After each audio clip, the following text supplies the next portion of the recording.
उत्तर प्रदेश में विधानसभा चुनाव नज़दीक है। तमाम राजनीतिक पार्टियां सभाएं कर रही हैं। इसके साथ ही आज हम जो बात करेंगे वो राजनीति की पहली पाठशाला कहे जाने वाले छात्र संघ से। इस समय हम महात्मा गांधी काशी विद्यापीठ के छात्र संघ भवन से हैं और हमारे साथ छात्र नेता और छात्र पदाधिकारी हैं। आज हम इनसे बात करेंगे कि ये कैसी सरकार चाहते हैं, क्योंकि यही वो लोग हैं जो हमारे देश का नेतृत्व करेंगे, हमारे प्रदेश का नेतृत्व करेंगे। आने वाले दिनों में से यहीं के लोग जो है पार्लियामेंट में बैठेंगे। तो ये जानना जरूरी होगा कि जो देश का भविष्य है वो भी राजनीति का जो पहली पाठशाला का है वो क्या कहता है। जी हम बात करें तो वर्तमान सरकार कैसी और आप कैसी सरकार चाहते हैं? वर्तमान सरकार इस समय निरंकुश सरकार है, तानाशाही सरकार है, छात्र विरोधी सरकार है, दलित विरोधी सरकार है और ये सरकार सिर्फ और सिर्फ हिटलर शाही कर रही है, तानाशाह कर रही है। आप बात करते हैं रोजगार के, छात्रों को सबसे बड़ा मुद्दा क्या होता है? रोजगार और पढ़ाई दोनों दोस्त है। रोजगार देख सकते हैं आप, जब से कोरोना बीता है लगभग 30% लोगों का रोजगार, जो रोजगार में थे उनका रोजगार छीन लिया गया है। नौकरियां कम कर रहे हैं, लगातार पूरे देश में निजीकरण हो रहा है। देख रहे हैं यहाँ तक कि अब ये रेलवे को भी बेचने के चक्कर में, एयर इंडिया को बेचने के चक्कर में, रेल वेल सेल सब बेचने के चक्कर में। अगर लगातार निजीकरण होगा तो आप सोचिए कि जो यहाँ से पढ़ के MSW IRPM BA BCom M.Com करके निकलेगा वो कहाँ नौकरी करेगा। अगर निजी हाथों में नौकरी करेंगे, हम जाके निजी कंपनी में नौकरी करेंगे, वो नौकरी हमारे फ्यूचर के लिए सिक्योर नहीं होती है। कभी भी हमको निकाल के फेंक दिया जाता है और हमारा परिवार रोड पे आ जाता है, खाने के लिए मोहताज हो जाते हैं। और इस समय इंजीनियर दाने दाने के लिए मोहताज हैं, BTech MTech करके लड़के नौकरी के लिए परेशान है, 8,000 में नौकरी नहीं मिल रही है। तो आप सोच सकते हैं एक ऐसी सरकार है जो युवाओं के हाथ में कलम की जगह पकौड़े तलने के लिए प्रेरित कर रही है कि आप पकौड़े तलिए, उससे आपको रोजगार मिलेगा। हम BTech और MTech करके पकौड़े तलने के लिए यहाँ बैठे हैं। और लोग हैं हमारे साथ, हम उनसे बात करेंगे कि आप कैसे चाहते हो, जो वर्तमान सरकार है वो कैसी है?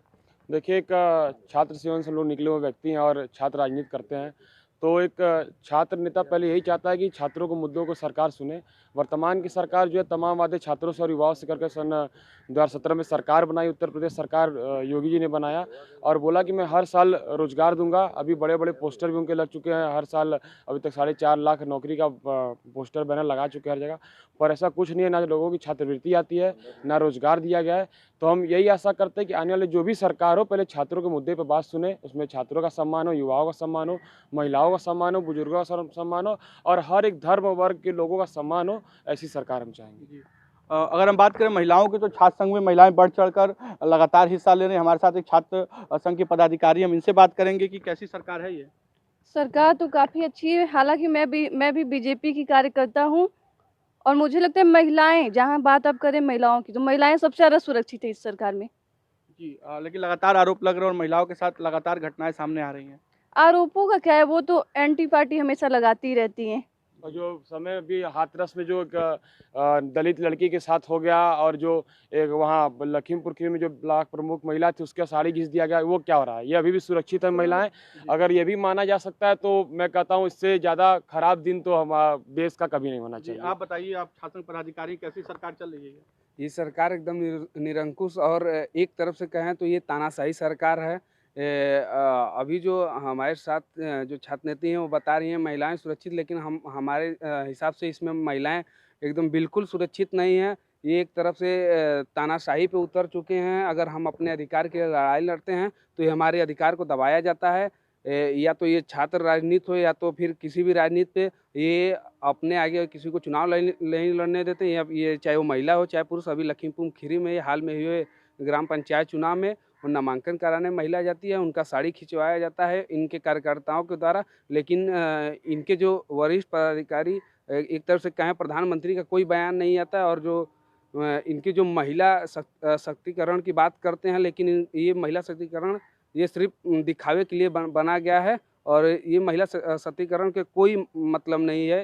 ये महिला होने के नाते भी ये महिलाओं की आवाज़ को उठाने का काम नहीं करती। और छात्र नेता हमारे से हम बात करेंगे कि ये लगातार अगर हम बात करें तो जो छात्र संघ में इस तरह की बातें पार्टी आ गई हैं और उसके बाद ये भी बात हो रहा है कि जो वर्तमान सरकार है वो निरंकुश है। आप क्या कहेंगे? जी बिल्कुल निरंकुश है, क्योंकि जब हम लोग छात्र, हम लोग का कुछ सुना ही नहीं जाता तो क्या किया जाए। उनका विरोध करना हम लोग का लाजमी है, तो इसलिए हम लोग उनका विरोध करते रहेंगे जब तक हमको वहाँ पे अधिकार नहीं मिलेगा। हम लोग उनका विरोध करते रहेंगे। जी आइए हम फिर से हम बात करते हैं कि आप क्या कह रहे थे अभी। अगर महिला सुरक्षा की बात करते हैं हम, तो सबसे ज़्यादा पिछली सरकारों की आंकड़ों को आप मिला लीजिए और इस समय आंकड़ों को मिला लीजिए, सबसे ज़्यादा महिलाओं के साथ छेड़खानी, बलात्कार और ऐसी घटनाएं हो रही हैं, इस समय हो रही हैं और भाजपा की सरकार में ये बढ़ गई हैं। आप आंकड़ों को उठा के देख लीजिएगा, लगातार इस समय ब्लॉक प्रमुख समाजवादी की पार्टी की भी सरकार थी, इससे पहले ब्लॉक प्रमुख चुनाव हुए थे। क्या आप बता सकते हैं कि कहीं ऐसा घटना हुआ था कि महिलाओं से पर्चा छीन लिया गया, उनकी साड़ी फाड़ दी गई हो और उनको पर्चा भरने से रोका गया हो? ऐसा जी नहीं, ऐसी बात नहीं है। इस सरकार में बहुत कंट्रोल है, चाहे गुंडागर्दी हो, चाहे महिलाओं को लेके हो, जाके हर चीज़। जैसे कि पहले हिंदू किसी भी चौराहे पे जय श्री राम महादेव नहीं बोल सकते थे, लेकिन आज हम खुलेआम बोल सकते हैं। जी सन 2014 के पहले एक आम हिंदू और एक आम मुसलमान सभी धर्मों का वर्ग आराम से जीता था और खाता था, ऐसा कुछ नहीं बात था।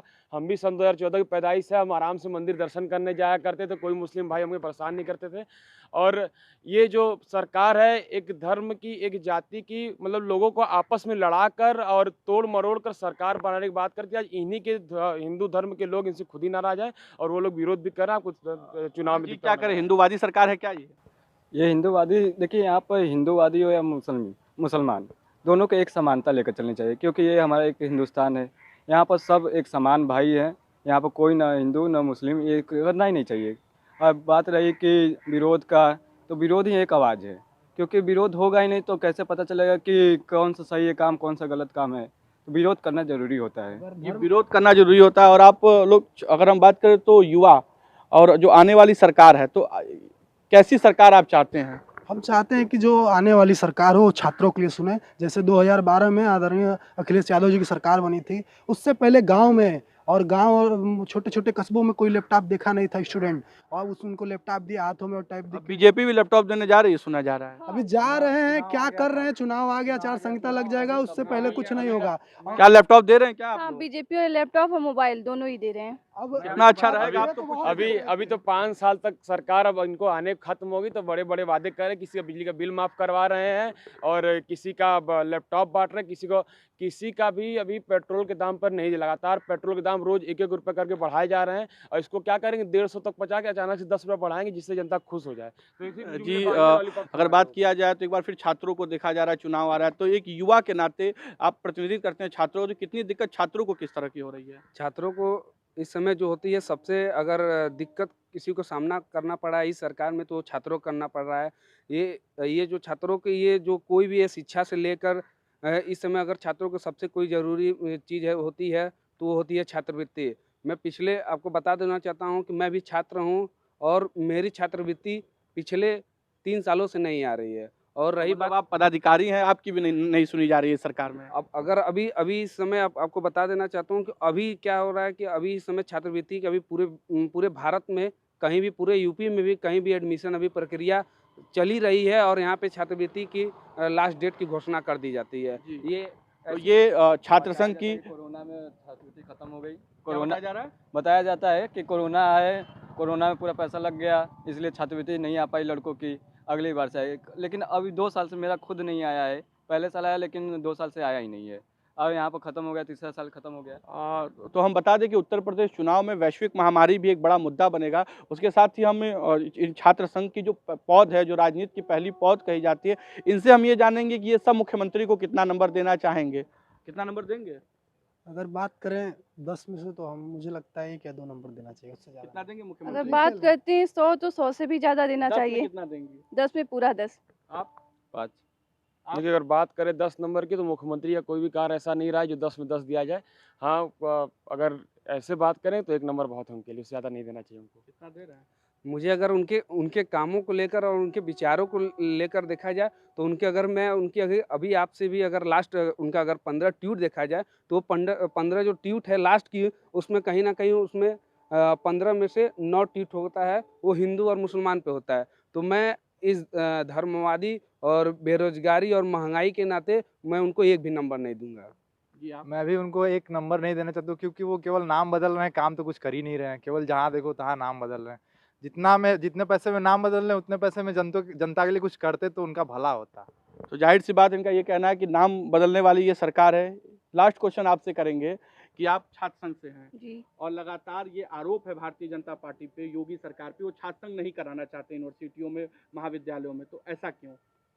अब ये थोड़ा सा छात्र संघ में जो दंगे वंगे होते हैं इसको लेके, अक्सर ही लड़ाई झगड़े होते रहते हैं। कहीं डरते हैं क्या कि नए नेता नहीं, एक्चुअली एक और रीजन है, छात्र संघ में ज्यादातर युवा सपा से रहते हैं, कांग्रेस से रहते हैं, ये भी रीजन हो सकता है। नहीं, बीजेपी नहीं डरती। सोचिए क्यों ये खुद कह रहे हैं कि ज्यादातर युवा लाइक कर रहे हैं समाजवादी पार्टी और कांग्रेस को, तो सोचिए क्या आपका मोटिव है कि क्यों कई नहीं आप सालों like से कर रहे हैं? अखिल भारतीय विद्यार्थी परिषद की सीट नहीं निकली है बनारस में, उत्तर 2015 प्रदेश से। जैसे विश्वविद्यालय में। इन्होंने पहले इलाहाबाद विश्वविद्यालय का छात्र संघ बंद कराया, अब उनका काशी विद्यापीठ पे भी निगाह गड़ा हुआ है, पर ऐसा हम नहीं होने देंगे। तो उनको डर है कहीं ना कहीं छात्र नेताओं से, छात्रों से, कि अगर हम छात्र के जो राजनीति का पौध कहा जाता है वहां से अगर उखाड़ दिए जाएंगे तो हम लोग प्रदेश की सरकार से उखाड़ ये दिया। आप बता रहे थे कि क्यों बंद कराना चाहती है सरकार? क्योंकि इनका हर बार सुपड़ा साफ होते जा रहा है, इसलिए ये डर रहे हैं कि कहीं हम लोग केंद्र से और राज्य से कहीं गायब ना हो जाए। छात्र संघ से डर रही है सरकार? बिल्कुल डर रही है। और आपके माध्यम से एक चीज हम बता देना चाहते हैं कि अगर वो चाह रहे हैं कि गोरखपुर विश्वविद्यालय और इलाहाबाद केंद्रीय विश्वविद्यालय की तरफ महात्मा गांधी काशी विद्यापीठ में अगर छात्र संघ को रोकना चाहते हैं तो ये नाकाम कोशिश वो ना करें, क्योंकि इसमें वो विफल हो जाएंगे और पूरा छात्र यूनिटी एक साथ खड़ा है। यहाँ चुनाव बंद नहीं होगा, ये मान के चले वो कि बनारस में, पूरे बनारस नहीं पूरे उत्तर प्रदेश में आंदोलन होंगे अगर वो चाहते हैं कि छात्र संघ ना हो तो। जी, तो हमारे साथ राजनीति की पहली पौध थी और इनका साफ कहना है, एक स्वर में इनका कहना है कि जो सरकारें हैं वो छात्र संघ से डरती हैं। तो यही वजह है कहीं ना कहीं कई विश्वविद्यालयों महाविद्यालयों में छात्र संघ का चुनाव बंद करा दिया गया है। लेकिन महात्मा गांधी काशी विद्यापीठ के ये जो छात्र हैं ये कहना है कि हमारे यहाँ ऐसा बंद नहीं होगा। और हम बता दें कि चंद्रशेखर आज़ाद इसी विश्वविद्यालय के छात्र हैं और आंदोलन के लिए विश्वविद्यालय भी जाना जाता है। तो आज हमने बात की छात्र नेताओं से, उनका एक स्वर में कहना है सरकार से नाराजगी भी है और कुछ लोग हैं जो सरकार के कार्यों की सराहना भी कर रहे हैं। वाराणसी से आशुतोष उपाध्याय, ETV भारत।